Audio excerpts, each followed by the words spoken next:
we are going to continue the credit union, the Mass Mutual Credit Union webinar series with creating a budget and saving money. So as you guys, if you've been here before, I'll run through the slides. I try to make this interactive in asking questions that you guys can pop your answers into the chat. Feel free to also, if you have any questions throughout my presentation, pop those questions in the chat, and I will check them intermittently and also at the very end to answer any questions that I can for you guys there. So let's get into it. So first slide is all set. Second slide.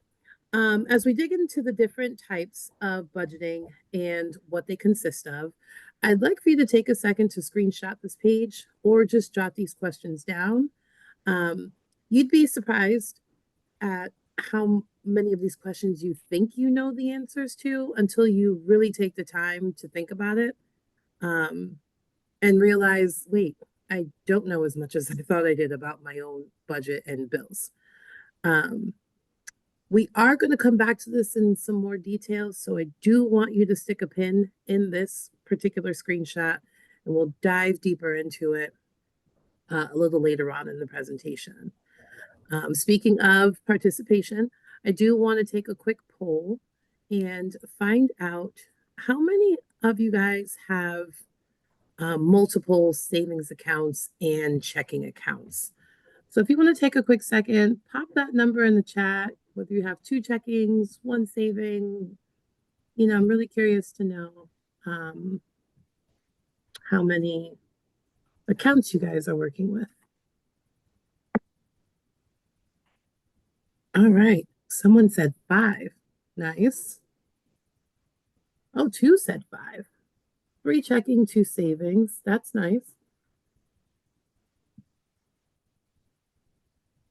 All right, cool. The reason why I ask is sometimes people will have separate accounts to help manage their money a little bit better.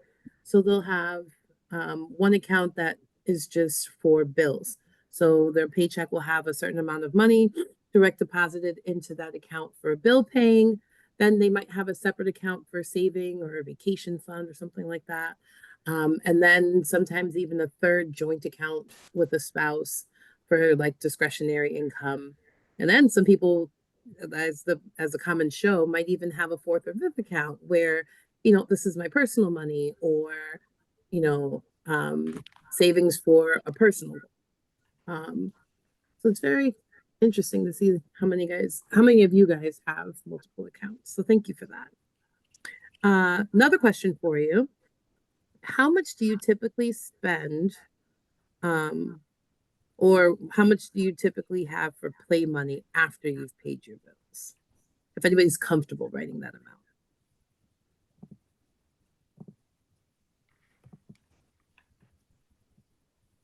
Or better yet, if we're not comfortable with the number amount, does anybody use all their play money? How about that? I'm curious to see. No. Nice. Okay, good. So we have some conservative people in the room. I like that.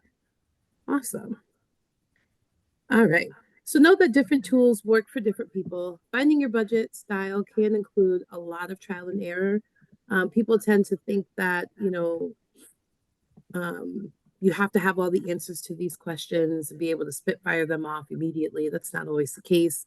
And then they also think that, you know, once I create my budget and I set my plan, I'm good to go. I don't ever have to really touch it again. And that's also not the case. Life, as we know, is ever changing. And unfortunately, so is our budget according to what we have going on. So just make sure that you do have patience with yourself throughout the journey, because it is a lifestyle thing. It's not just a set it and forget it. All right. So going into the next slide, now I'd like you to start thinking of taking a stock of your money knowledge. When it comes to money knowledge, typically we have the basics down, like gross income minus your expenses equals your net income. We may also know things like our current credit score or the overall balance left on our mortgage. But can you speak to how much you have in your checking account at any given time?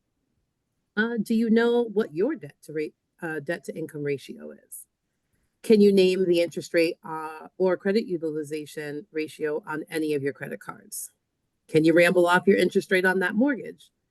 And when was the last time you looked at how much you're paying towards taxes and interest versus the principal on that mortgage?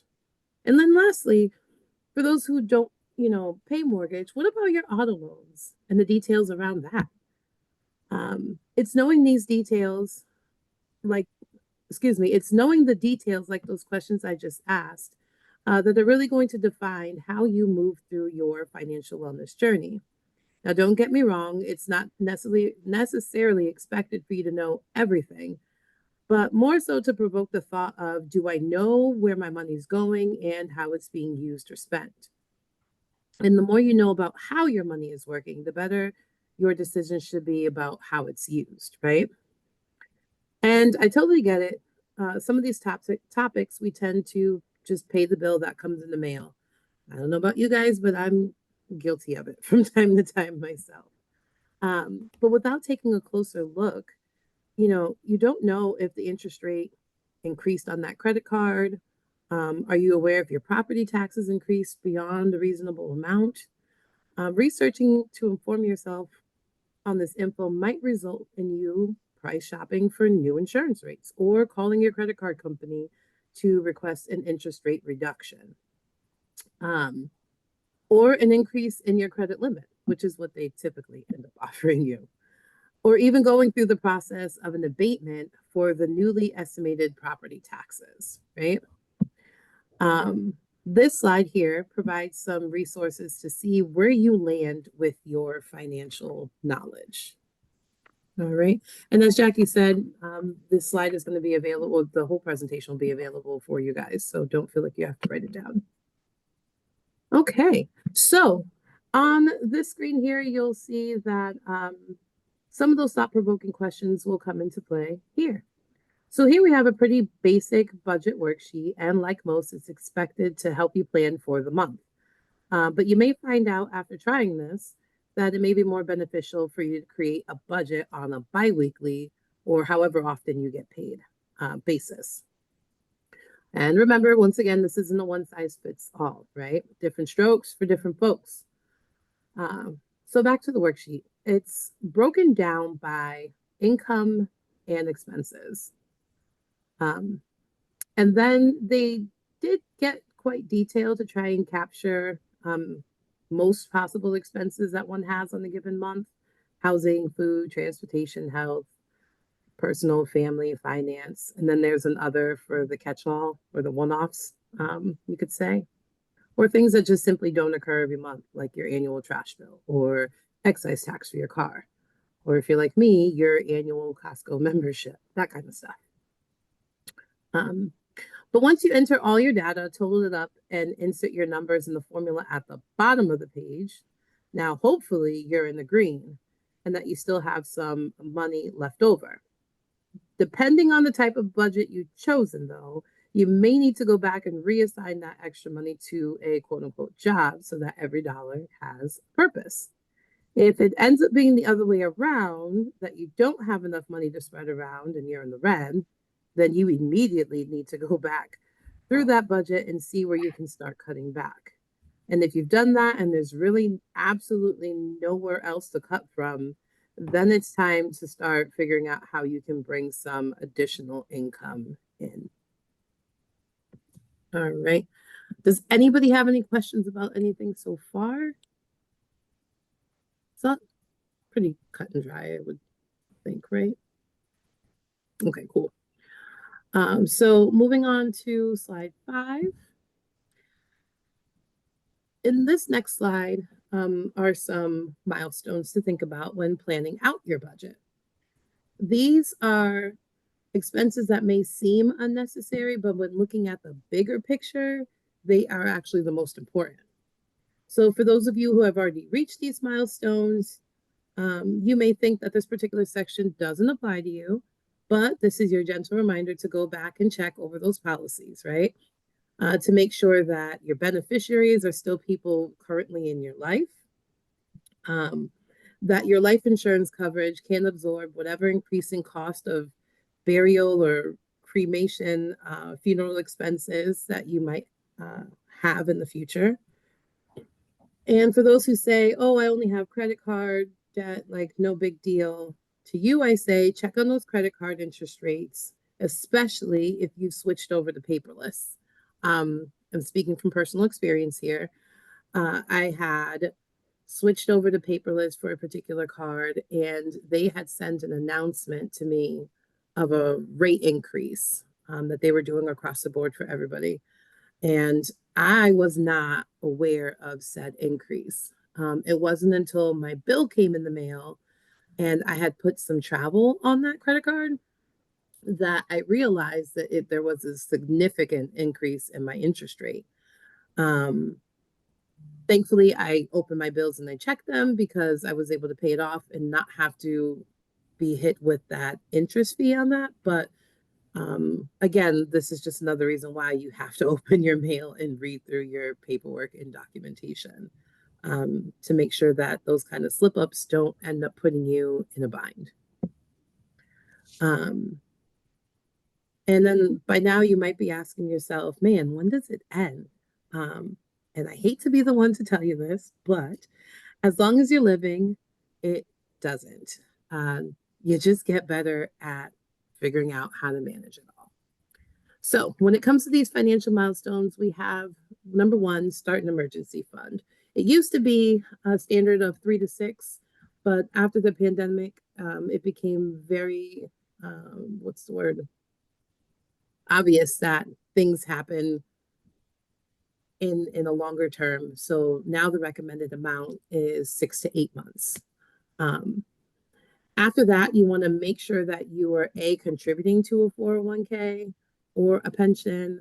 And if you have the opportunity or ability, financial ability to max it out, you definitely want to be able to you want to do that. The next would be purchasing a life insurance policy.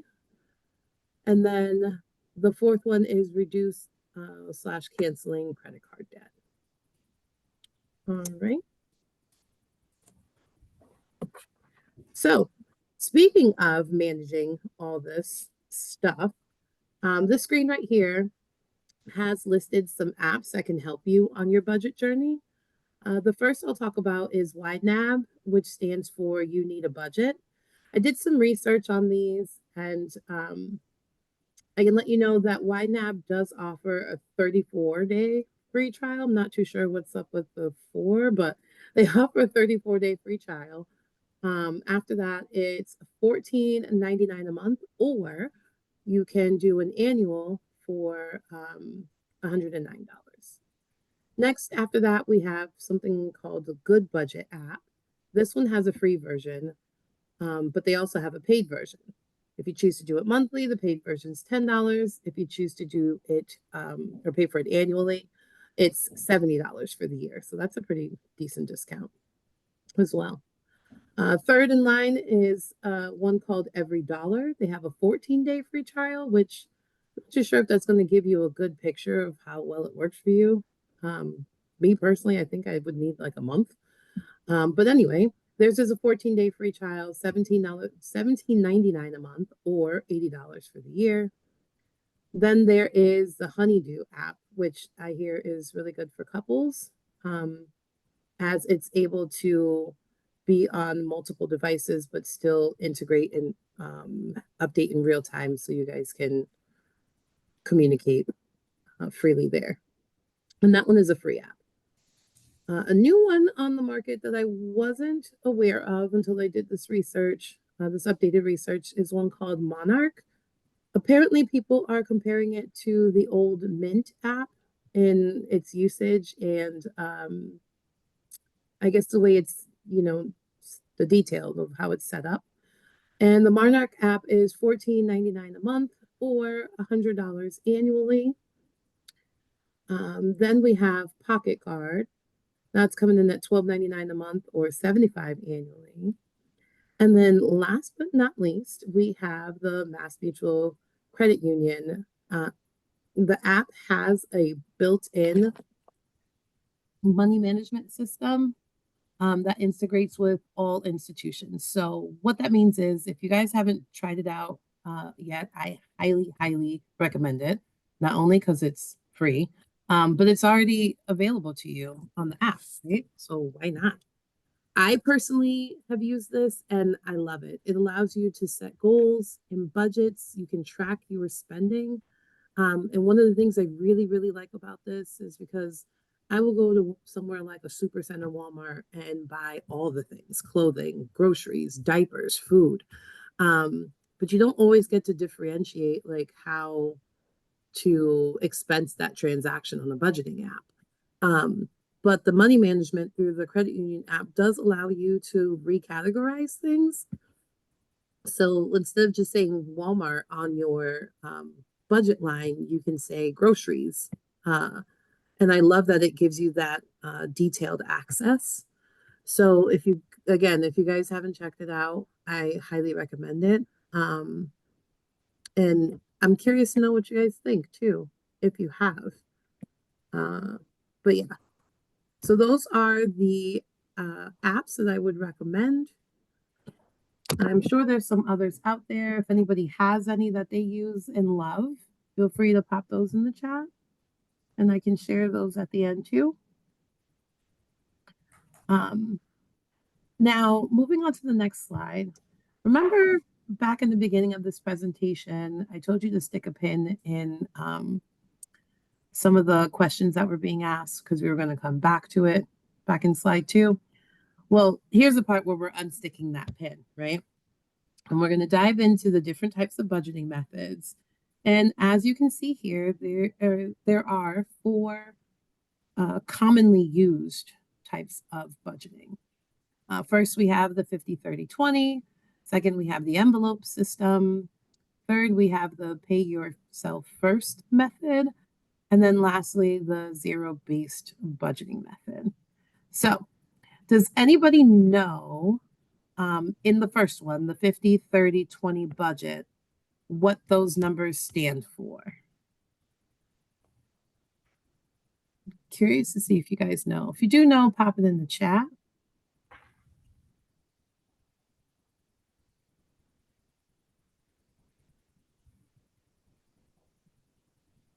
All right, so I think I'm going to take the silence as a you guys don't know, and you're eagerly waiting for me to tell you. All right, so the 50-30 budget is one of the more commonly used budgeting methods. It's the one I prefer as well because it does offer quite a bit of flexibility for ever-changing economy.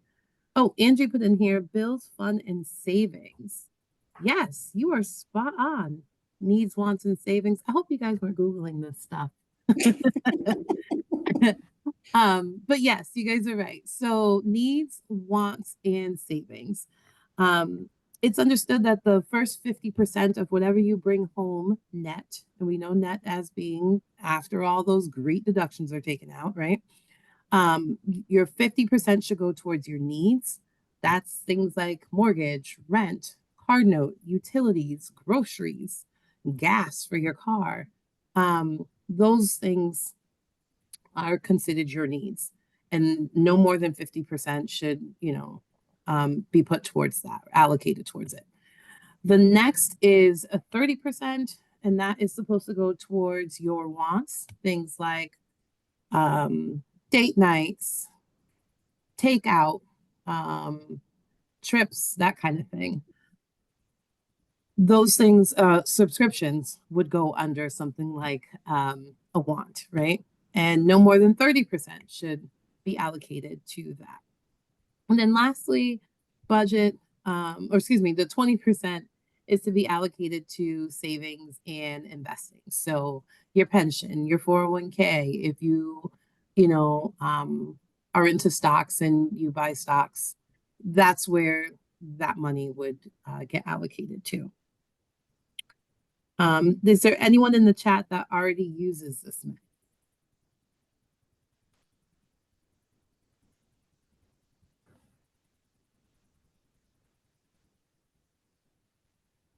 I'm just curious to see where we fall with this.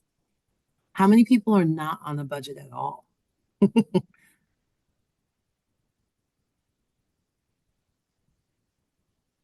right. Well, I give you guys a chance to think about that and respond. I do want to let you know that these numbers aren't set in stone, and that's kind of why I like this because it's a little more forgiving. Depending upon where you live and what your own personal financial situation is, these numbers may have to fluctuate. Um, like, for example, if you live in a city like New York, where it's impossible, near impossible, to keep your rent at 50%, you might have to say, okay, maybe my needs will be 60 or 65%. And then you can tweak the other two columns or categories to account for that increase in your needs, right? This is just a suggestion, but like I said, it is flexible for you to be able to change things around. All right, the next one we're going to talk about is the envelope system. This is a super old school method, but it works. This is where you write out all your categories. So remember that budget sheet we were looking at? Essentially, you would take those items listed on that budget sheet, create an envelope for them, and you would pay for those things from that envelope. So, for example, you have an envelope labeled groceries, right? You allocate $500 towards groceries. So you would put $500 in that envelope. And that is the only thing that you would use to pay your groceries for the month. If you ran out before the end of the month, then you would have no more grocery money essentially to use until you re-up it for the beginning of your next budget cycle. This is a really good plan because obviously it allows you to not overspend. But it also allows for you to keep track of how early on in the month you may run dry financially, or which categories you might be allocating too much money to because you have a large excess at the end of the month. For some of the people I work with when it comes to budgeting, seeing is like with their eyes is a lot more easy for them to understand than seeing on the screen. So if you have $200 left over and you can see that in an envelope, it takes on a different understanding and meaning than when you just see a credit line, on your screen for $200 extra. All right, the next one, the third one is called the pay yourself first method. What this essentially means is instead of writing down all your expenses and then whatever's left, you trying to save or invest with that, the pay yourself first is exactly what it says. You pay into your 401k, your IRA, your pension first, whether it be the standard recommended 10%, if you're doing a 5% with a company match of 5%, however it is, you pay yourself first. And then whatever is left, you work with and create your budget of, expenses. And the reason why this method exists is because, like, as I mentioned, a lot of people tend to leave paying into their retirement to the end with whatever's left over. And most often times there isn't much left over. Doing it this way allows for you to ensure a very secure financial future and just working with what you got for the rest. All right. And then lastly, if anybody's heard of Dave Ramsey, this is his most famed preferred method of budgeting, and it's called zero-based budgeting. And this is the method where I had mentioned you give every dollar a job per se. So you go through, you budget, and you may have noticed that at the end, oh, wait, I still have $200 extra of play money. It's not to leave that in the account as a buffer. It is to go back, take that $200 and reallocate it. Okay, what do I want to do with this $200? Do I want to put a little bit more towards investing? Do I want to,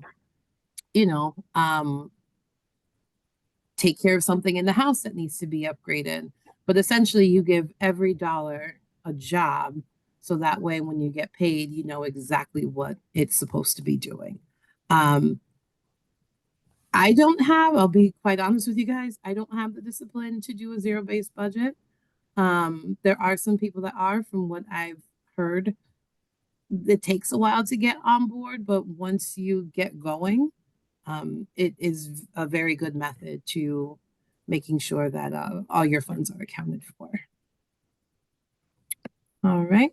And then as you see in the green, it says to revisit your budget periodically to see where you can trim or save money. For example, get a quote from your home insurance company or call your internet provider for any promotions. See if your car insurance offers any discounts for paying your insurance premium in full. Small things like that, if you do it enough in different areas, can definitely add up. Another thing that can also generate, small changes in income or increases in income is the Zogo app. I'm not sure if anybody's familiar with it, but the credit union does, they are affiliated with the Zogo app where you get to go in, learn about different financial topics of your choice, and then you get paid in points, right? To take these small, I really call them like micro sessions. But you get paid in points to take a quiz to check your knowledge. And then those points can be cashed in for gift cards. Now, this app is built to teach from a variety of topics, financial literacy topics, and it does cater to a very wide age range as well. So that's another thing I would definitely check out if you want to increase your financial literacy knowledge, but on your own time in a fun way. I've definitely have fallen into the rabbit hole of being on Zogo at night when, you're sleeping or you should be sleeping. And then my daughter actually is quite into it as well. So there's that. And then there is the ability to automate. Now, it says automate anything, and yes, you can automate pretty much anything. But I would recommend that you save your automation payments for things that are pretty set in price, that don't fluctuate or change month to month price wise. So typically a cell phone bill stays the same, your health insurance bill stays the same. I would say a cable bill, but in my house, it it doesn't with all the things that get purchased on a month-to-month basis. But yeah, so automate what you can. And then if you notice that you have too many things coming out at one time, what I highly suggest is to reach out to those companies and see if you can change your billing cycle date. A lot of people don't realize that they can do that. And instead of draining all your one paycheck, heavy at one end of the month, spread it out a little bit. So that way you can still have things automated and not be left on E financially. You've created a budget. The next thing is to revisit that budget and check for any leaks. Leaks are things that you spend money on in excess that are unnecessary, right? You want to go back and check for any leaks and then make adjustments to that budget accordingly thereafter. This will allow you to put a little bit more action towards paying off that debt and redirecting that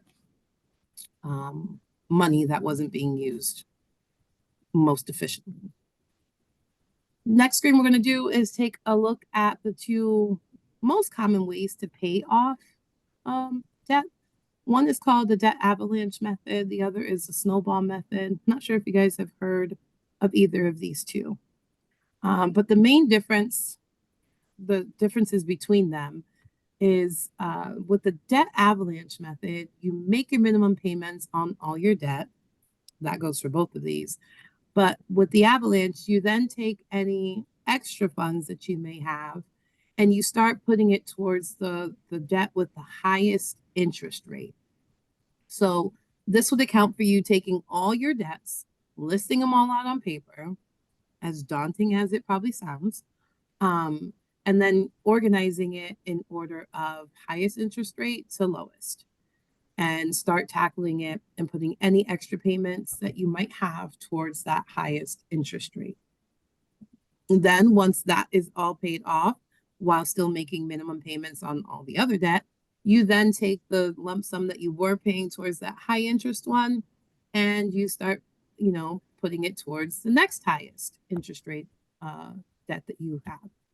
And then that's why it's called avalanche, because you'll start to see as you move down, it moves faster and you're paying off that debt faster. All right. Another method is called the debt snowball method. This one, like the first, you make all your minimum payments to all your debt. Then you take any extra money that you may have and you move it towards paying the first or the smallest debt first. So same again, you take a big list of all your inventory rather of all your debt, but this one you're going to organize it from smallest debt to largest debt amount, and then put all that extra money towards the smallest one. And as you can see, it's called the snowball method because as you move down your list, the amount that you have to put towards additional debt will just keep growing and getting bigger until voila, you've finally paid off all your debt. All right. Next thing we have is something called balance transfers and personal loans. These I would only recommend to those who are very good with self-discipline. So balance transfers is the ability to take money from, say, a credit card that you have that has no promotional offers. The interest rate, has grown now to a standard of 27% on all charges. And you're looking for some reprieve, right, to try and pay that down. You could do a balance transfer to another card that has a promotional offer of, say, 18 months, 0% interest, right? What I would recommend is to split that balance into about 16 payments, see how long it's going to take to pay it off. And then you have like a 2-month buffer to make sure you're done within that 18 months of the new promo card. The reason why is what happens, a lot of people will do a balance transfer, take on a new credit card, enjoy that 0%, not pay off the amount within the 18 months, and then not read the small print. And now all that interest on some cards, not all, but all that interest can turn into retroactive interest for you not paying it off within the allotted time. So that's why I say I would reserve this one for the more disciplined, because you could easily fall down a slippery slope of having several credit cards with the intention of paying it off, but not doing so. And then now that card has a balance, and then the next one has a balance. So balance transfer is an option. The other one is personal loans, the ability to consolidate your loans into a fixed interest rate, fixed term, and you're making one payment instead of trying to keep up with 4, 5, 6 different credit cards. I will also shamelessly plug the credit union with MassMutual as having some really, really good personal loan rates. Again, I'm not being paid or anything to say this. It truly is the real deal. So if you haven't taken a look at their website lately, I would definitely check that out and see if that might be beneficial for you. So yeah. And then lastly, any questions? We also have some contact information here on the page, the website, the email, the phone number. And again, if you want to follow the credit union on YouTube, that's where they're going to be posting this webinar for you guys to go back and review at your leisure or share with a friend.